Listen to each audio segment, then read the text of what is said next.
All right, and over my head tonight, I'll go ahead and tell you I'm swimming in the deep end, and you guys know I don't know how to swim. It's Dunaway After Dark, brought to you by our friends at mybookie.ag and roback.com. Mybookie.ag, promo code next round, squeeze those together, roback.com, promo code TR20, get 20% off. Upper right hand, that is Taylor Corn. You know her as our super social media director, also in the field reporter. She was in Jordan here yesterday. Award-winning, Emmy Award-winning, Montgomery sportscaster, WSFA. Taylor's friend first. That's true.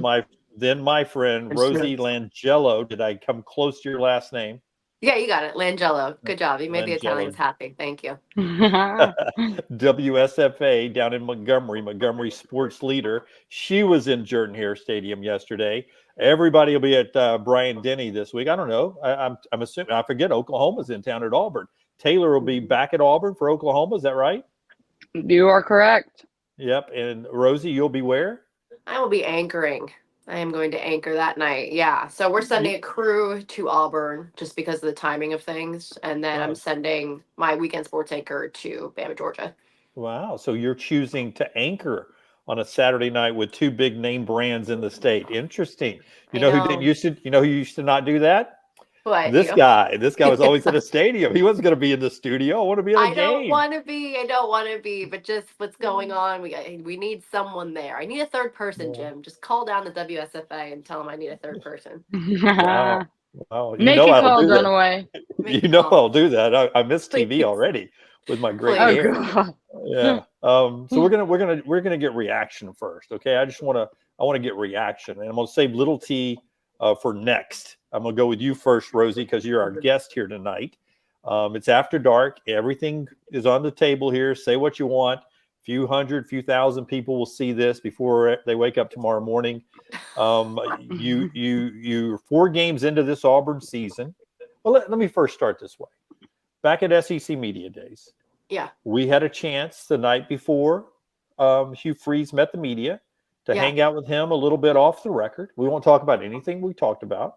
But we had a chance to hang out with Hugh Freeze in the team in the media hotel down in the lobby, and I thought he was very optimistic about this season. And I thought, wow, he feels comfortable. This feels like it could be 10-2, 9-3. I never in my wildest dreams said we'd be sitting here waiting for Oklahoma to come to town, and this team would be 2-2. So you take me back to Jordan Hare yesterday, and where are we right now after 4 games with Auburn? Oh my goodness, in the dirt, it's bad. I also thought at this point they would be 4-0, right? Like we had plans on going to when they played UGA, and like that, we're not going now type of thing. And I think a lot of it is because they just don't have an offensive identity. They're just struggling on offense, and you can tell, right? I think the defense is like slowly getting back, slowly getting better. But it was so frustrating to watch that offense just shoot themselves in the foot almost every drive. And the turnovers are just insane. Like 14 turnovers in 4 games is crazy to me. Like those guys, you need to sleep with the ball at night, right? Like what are you doing? Especially the running backs. I mean, it's really frustrating when a team can't even run the ball well, right? And so you're just kind of standing there on the sidelines. Or Taylor, I know you were on the sidelines yesterday. I was sitting up in the press box, and when Damari Alston dropped that ball, I could not believe it. And it's hard to see from that press angle, like what happens down in that corner. The guy next to me actually said it out loud. He was like, "Oh my God, I think he fumbled the ball." And I literally gasped. I was like, "Oh, fumbled the ball, just shot himself in the foot." Like it's very frustrating to see this offense, what we thought was going to be an explosive offense, not do any of that. Yeah, that's such a coachable moment, little T. Alston with a great run. I love him. He only got 3 carries. Love the guy. Should get more carries. Jarquez should too. I'm not the coach. He chicken winged it, and you can't protect the ball when you chicken winged it. You got to keep it. You got to keep it tight. That should have been a touchdown. For you, little T, I mean, I think it's been viewed a million times. That picture you took of yourself on the field with little Auburn tears puddling in your eye. Felt like a GIF. You joked about a ledge, which is hard to find on the place that's literally called the Plains. No cliffs to jump off of. Where are you right now with Oklahoma on the horizon? I don't know. I don't like the inconsistency is, I mean, I guess kind of normal at this point. I feel like we've seen sparks of positivity, and then, the next play, it's the turnovers. It's the turnovers. We're beating ourselves. We're shooting ourselves in the foot. The fact that they went in to halftime down 7 points was a miracle. Insane. How? It was a miracle. And watching that game was disgusting. It was just not good football at all. And I think a lot of Auburn's, they're killing themselves. They are killing themselves. And kind of like what Rosie said, there's no confidence. It's not, we're iffy throwing the ball, but we're really confident running it. Like, where do you go where you don't have that one player? Well, Keandre Lambert-Smith, I will say, has been very consistent. Solid. And he has made big plays in every game so far this season, but you don't have something that you can be confident in. Like, okay, if this isn't working, we have this. And it's the turnovers. And it's like, I'm pretty sure it was FSU. They said there was some video where they literally had like water guns and they were shooting them at players when they were practicing, I guess, trying to get them not to fall. I don't know. But I was like, what do we need to do? Is that, do we need to do something like that? I don't know how you fix that, but it is a major issue. And Dunaway, you were on with Charlie 5 earlier, and you said, and I can't remember if it was you or him that said, without the turnovers, eliminating that solely, the record could look a lot different right now. Like, I don't even know I have a hard time putting sentences together because I don't even know I don't know what's happening. It's a disaster, though. Well, there's several ways we can break this down. We'll bring the audience in. Just quick reaction to this. Don't forget the show brought to you by Roback.com, promo code TNR20. So really short answers here. Thumbs up if you're joining us here on Facebook. Give us that thumbs up, like and subscribe wherever you are. It helps us out tremendously.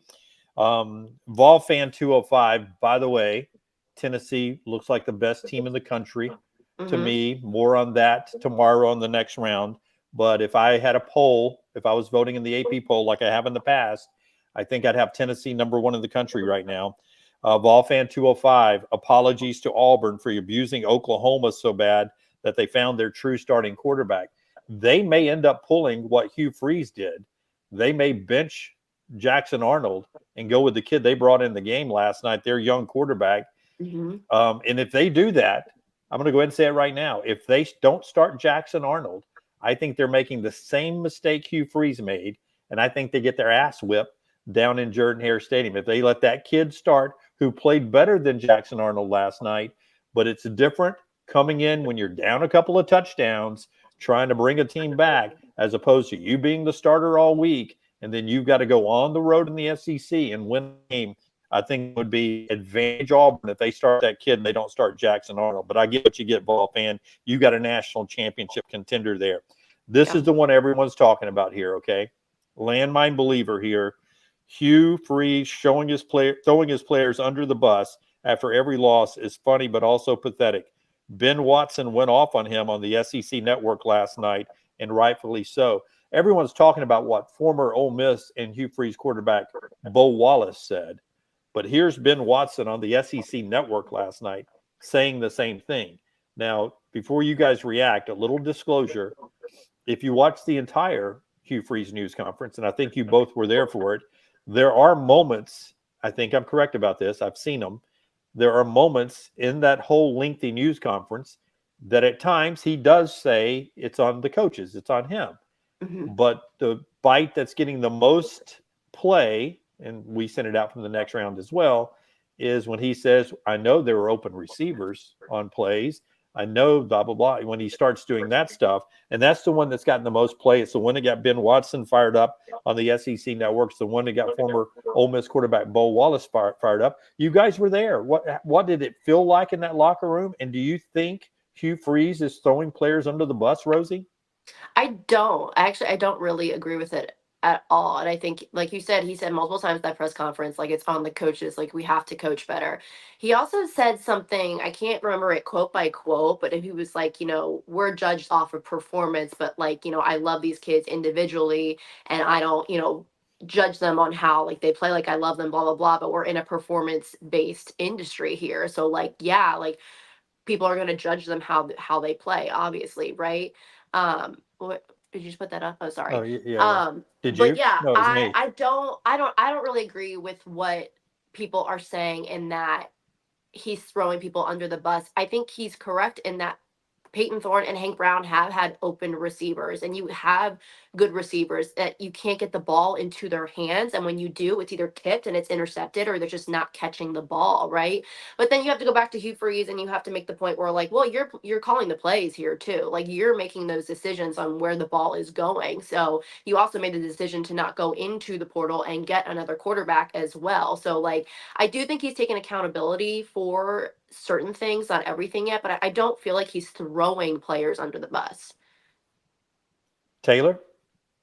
I agree. I think, and this is with everything in the industry, it's with everything in life with social media. It's sound bites that people take and run with.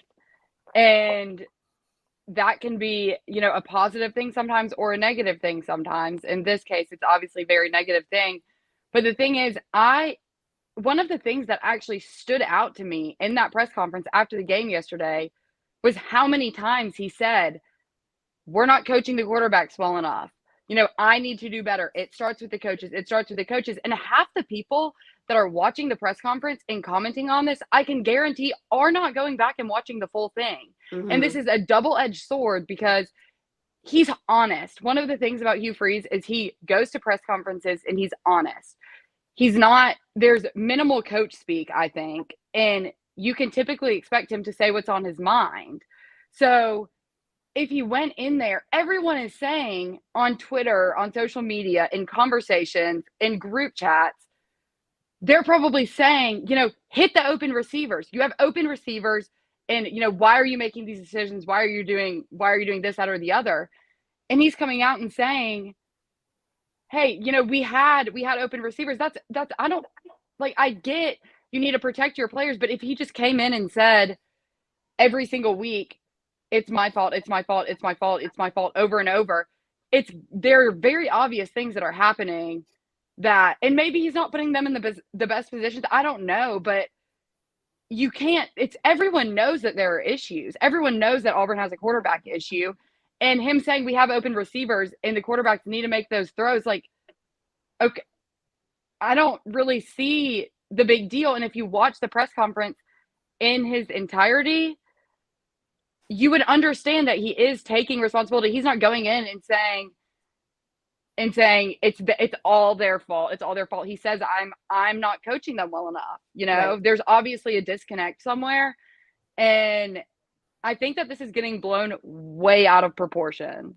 Yeah, I want to add to that in that he did say in his post-game press conference, I need to fix it. I'm going to be locked in all day today to try to fix that, right? Taking accountability. But then he was asked about Hank Brown right off the top too. And he said, like, you didn't play well the first half. Would anybody agree that that's true? That's not throwing someone under the bus. That's simply stating facts, is that he didn't play well. The guy threw 3 interceptions. Like, what? That's not throwing someone under the bus. That's just stating a true fact that he did not play well. I think most people can agree with that. Yeah. And can I ask a question? Real quickly in the super chat, Steven says, Bo may be right about Hugh Freeze, former Ole Miss quarterback under Hugh Freeze. Has any other former Freeze players come out and defended him yet on this, basically, or any players coming out and defending Freeze? I haven't, Squeaky Will gets all the news. I haven't seen anybody come to defend him. I'll say this, and then I'll let you make your point, Taylor. When I was a little bitty kid, I earlier tonight over the barnauburn.com, my grandpappy would pat me on the back and say, no, these are college players. Don't boo them when they make a mistake. But these aren't college players anymore. I mean, we pay these players. And if Kirk Herbstreit can sit on the broadcast and say, the quarterback missed the open receiver, or the left tackle missed the block there, blah, blah, blah. And every game's on national TV. How can the coach, who's also making a ton of money, can't sit there and say that that the quarterback's not getting the job done? This isn't amateur college football anymore. We're paying these guys in some situations $1 million a year, $750,000 a year, $250,000 a year. And the quarterback, if he's the quarterback, he's making the most money of anybody in the locker room. If he can't take the coach saying, hey, there's some open receivers, then we're gonna have to toughen up, man, because you're getting paid. You're getting paid to do radio interviews. You're getting paid to be on national TV. You're getting paid to be in Fanville. And I don't see why everybody's making such a big deal about it. And to your point, Taylor, and you can make it again now here, you're getting it from the fans. The fans are being two-faced here. You're bitching and moaning about it in the stands, but if Hugh says it, Hugh's throwing him under the bus. It doesn't make sense. Well, and something else, I have a question, and then I want to kind of go back and continue with what I was saying earlier, because I have something else I would like to add. But is Hugh Freeze the only coach that points out the flaws that he sees on the field? So no, and he might do it in a different manner, or he might do it more frequently. I don't know, but is he the only player or the only coach that is saying, hey, we had receivers open and our quarterbacks weren't making the play? No, he's not. Right. And you know, when you've got Hughes passed, it's easy to jump in and start piling on this guy. And we would say, what would you guys say? Both of you right now, Hugh was the choice to be the Auburn coach. Do you feel like 50% of the fan base wanted him? Do you feel like 60%, 70%, 100%? How many of the Auburn fan base, Taylor, you first, wanted Hugh Freeze as a head coach? Didn't seem like it was a landslide. Seemed like some people wanted somebody else. And so it feels like those people are going to be the first ones to step up here after loss number 2 to say, blah, blah, blah, Hugh's not getting it done, this and that. I mean, I think, I don't want to say split 50-50, but it was, I mean, there were some people that thought, it was a home run hire. And then there were people that were obviously bothered by some of the things that have happened in the past. Hell, some people wanted Deion Sanders. Yeah. I mean, say that. I don't know, but at this point, it's really like he's the coach. So, and this is where we are in the season. Like, we didn't get a portal quarterback. We didn't, and so we just have to deal with the hand that is laid in front of us.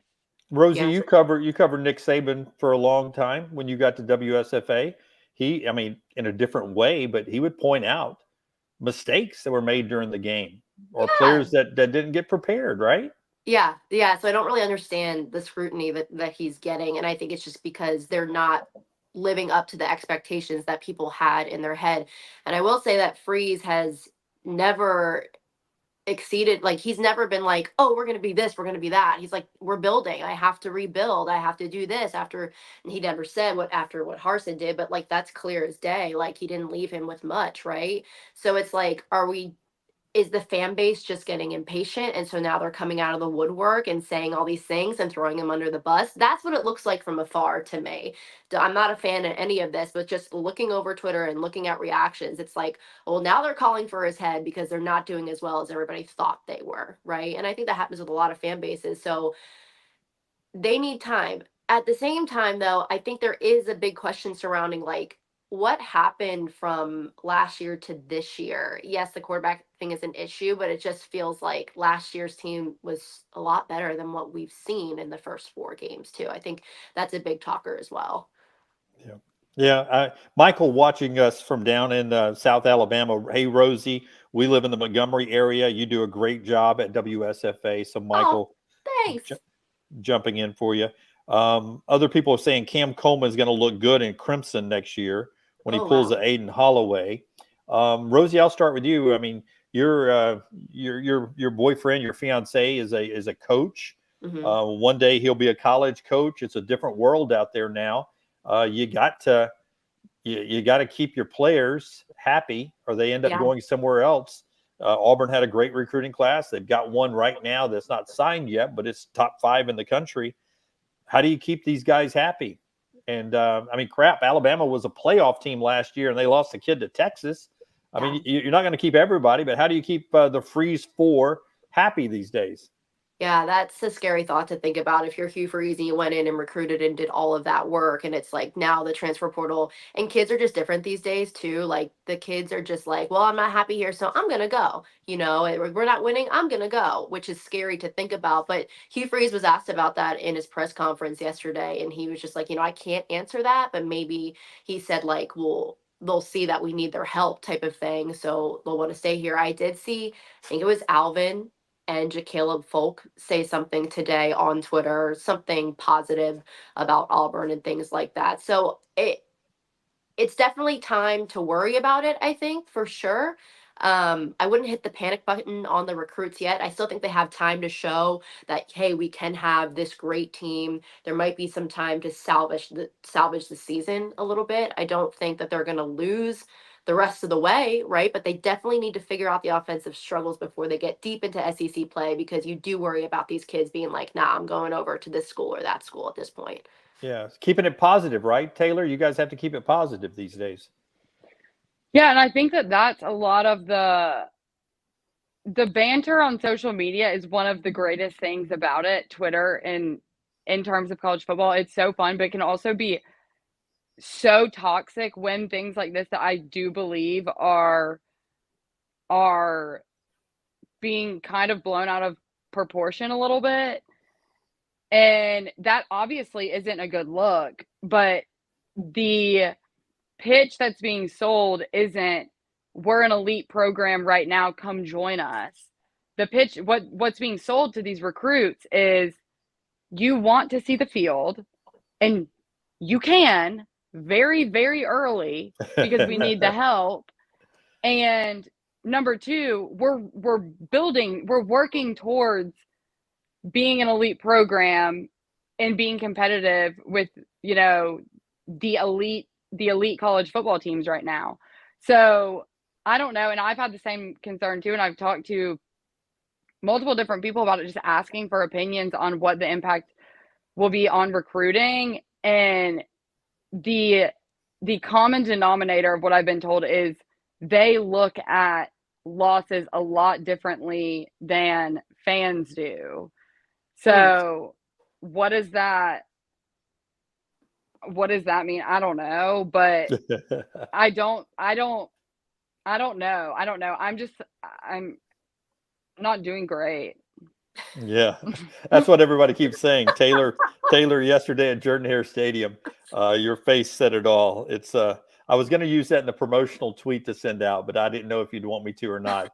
I had Rosie headshot all cute in front of the WSFA sign. And I was like, if I send out Taylor pissed off from last night at Jordan-Hare Stadium, I will never hear the end of it. No, so that's fine. Yeah, I either think I went back and found you at the SEC basketball tournament, or maybe I found it when that it was Alabama in the Final Four. I forget which one. I found you smiling. Yeah, smiling.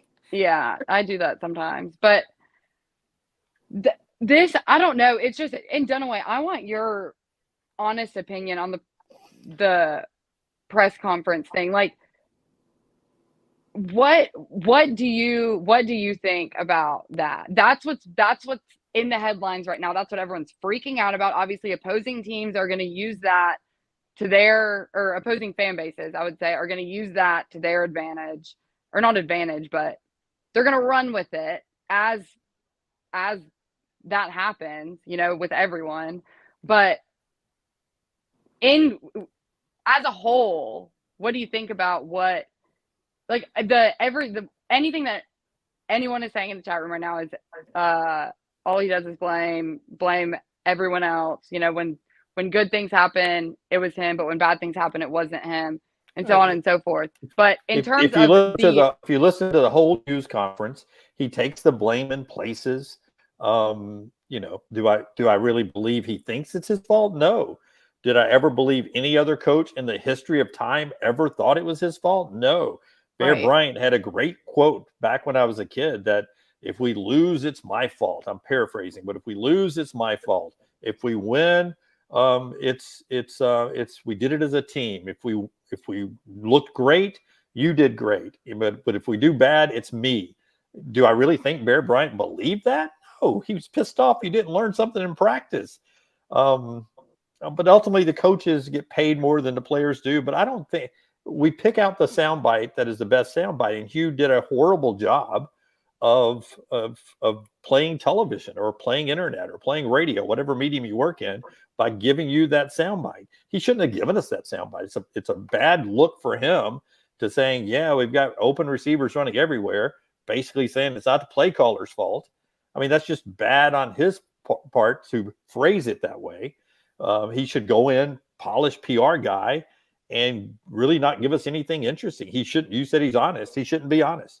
If I was a coach, I wouldn't give you guys shit to talk about. I'd walk in there and I'd do a bunch of cliches and, I'd check the box. That's the post-game news conference. And let me go talk to my players. Well, I would tell them the real truth. I would go in there and I'd coach speak it up. I'd be somewhere between Bill Belichick and oh, please no. I mean, I wouldn't give you anything because this is what happens. Yeah. What happens? No, it's frustrating. Where's the upside? Where's the upside for me being entertaining? Right?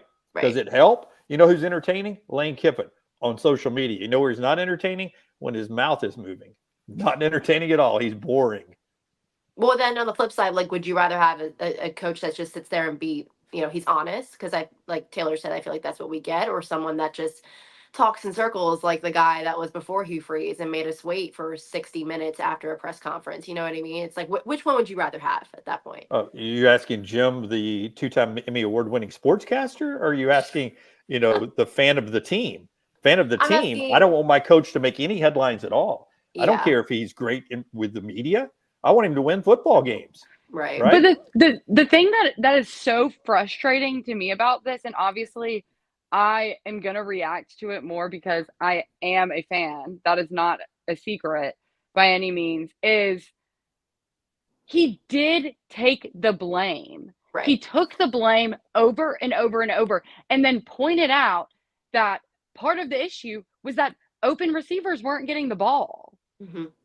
Like when you go into a press conference and you ask a question, do you want it to be a bullshit answer or do you want a real answer? The PR people want the bullshit coach speak, but that's just not what he does. And everyone says that he's honest, maybe to a fault in press conferences, but he's asked a question and that is obvious. We all watched the same game and we all said it.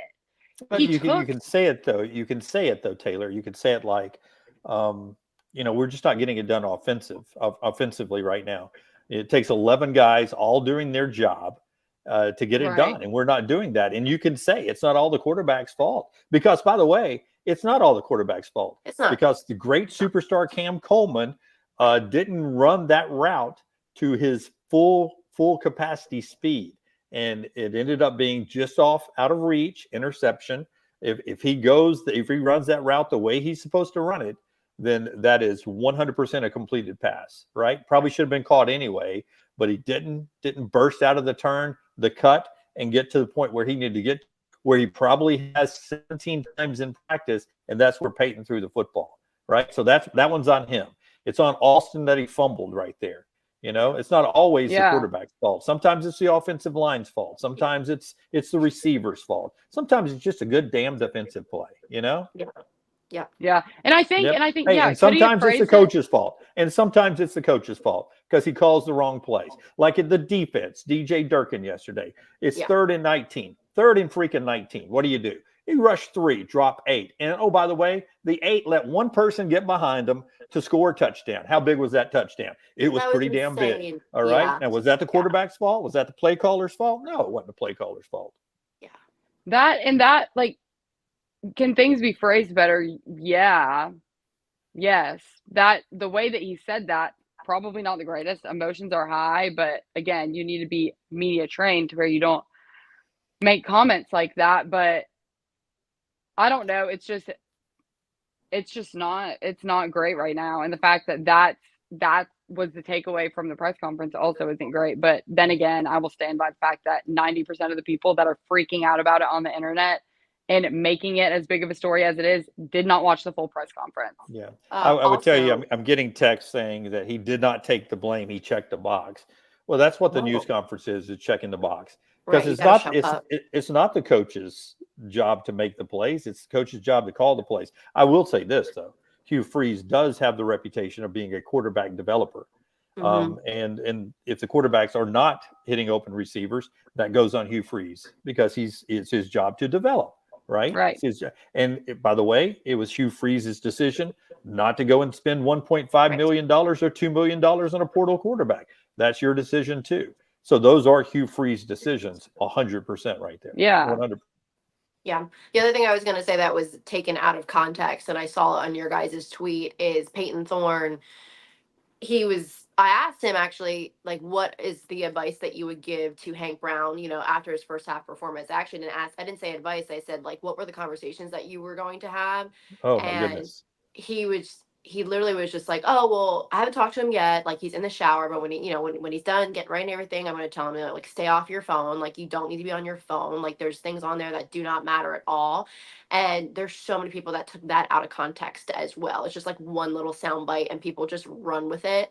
And I think, is a pure example of what just happened. Like, I think Peyton was just being honest and being like, I haven't talked to him yet, but this is what I'm going to say. And then people took one sentence and it just went completely viral. Yeah, I think we've gotten, no joke, I think we were joking earlier, we've gotten 1 million views on that one thing we sent out. I don't think it's 1 million or Taylor would be wearing a crown right now, but it absolutely has been taken out of context. How can you not watch that and not realize that he's talking about, don't get on your phone tonight, young man, because they are talking crap about you. You don't want to see it, right? Yeah. Because people push the narrative they want to be true. There's no honesty policy on social media. It's, if you want this to look like a really negative team or a really negative thing about your rival team, then you're going to do it. And it's not. Who thinks that he was saying Hank Brown needs to stay off his phone and start watching more film?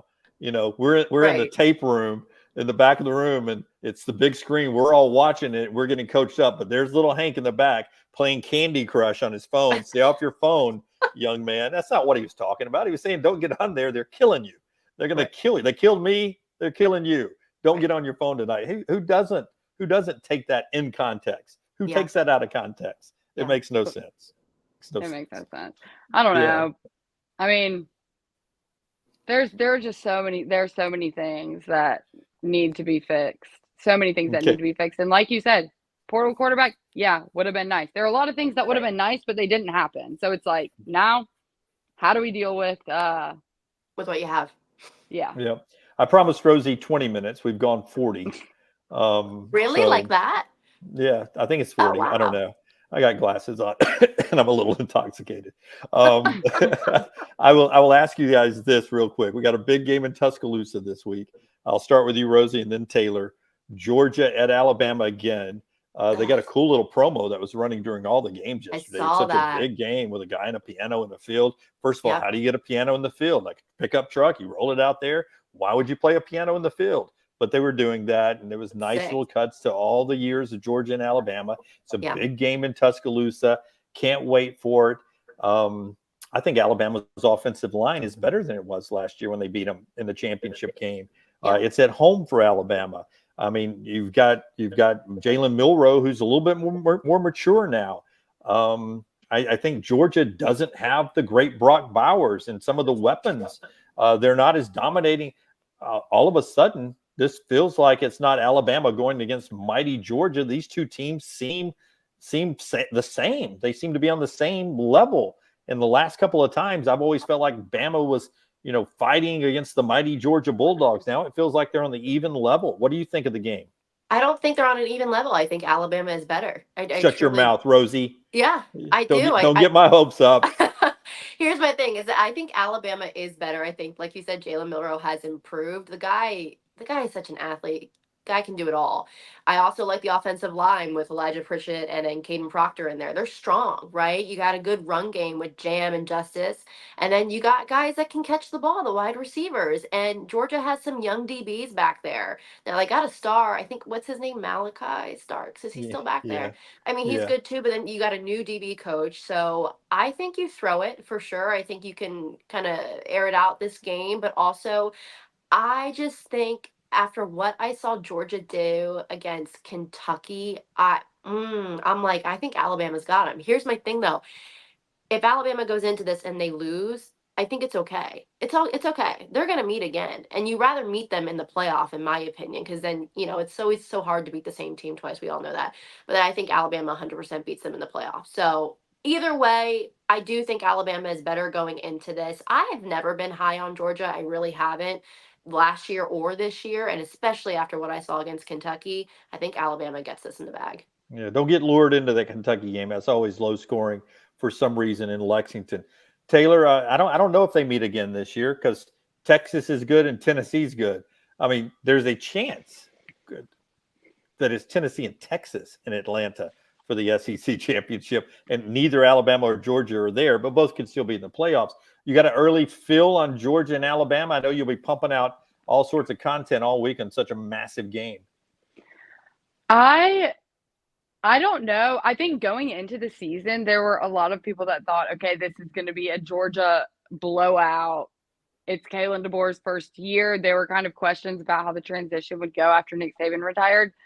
But I don't know that I have a strong feeling about predicting who wins the game, but I do think that it'll be a lot closer than people thought it would be this off season. But something that I think is very interesting is the amount of hype around the game. It is obviously a very, very massive game. Mm-hmm. And the storyline is piano in the field.